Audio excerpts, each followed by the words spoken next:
All right, guys, so today we're going to be breaking down this route by Van Jefferson here. We're going to talk about this comeback and when to change speeds on the route, okay? So let's watch it full speed one more time.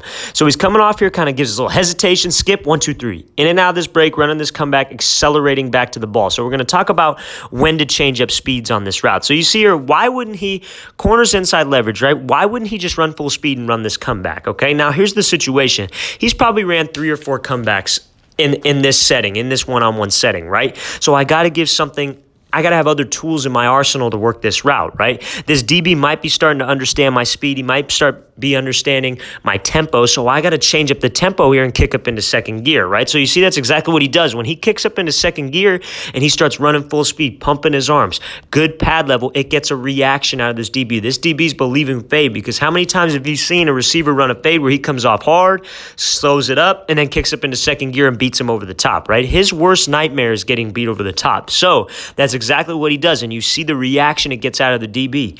When I can get a DB in this position, when I got to run a comeback and I got a whole hell of a lot of room to work, all I got to make sure I do is get in and out of the break least amount of steps possible, and that's what he does. You see how he snaps here, snapping with this inside leg first, because what a lot of guys will do is they'll snap on this right leg, right? 1 extra step. You see how he snaps here on this outside leg.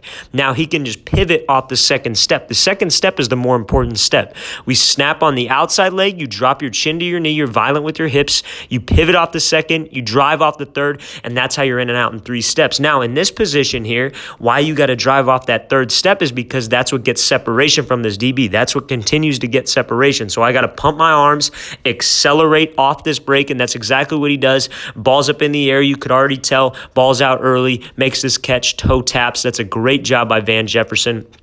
So, guys, that's when you change speeds on a route. That's when you change tempo, I should say. Full speed, kind of lull him to sleep, kick up into second gear, in and out of this break. Let's watch it full speed, slow up, kick up into second gear, 1, 2, 3. In and out of the break, accelerate off the break to make sure I don't lose any separation.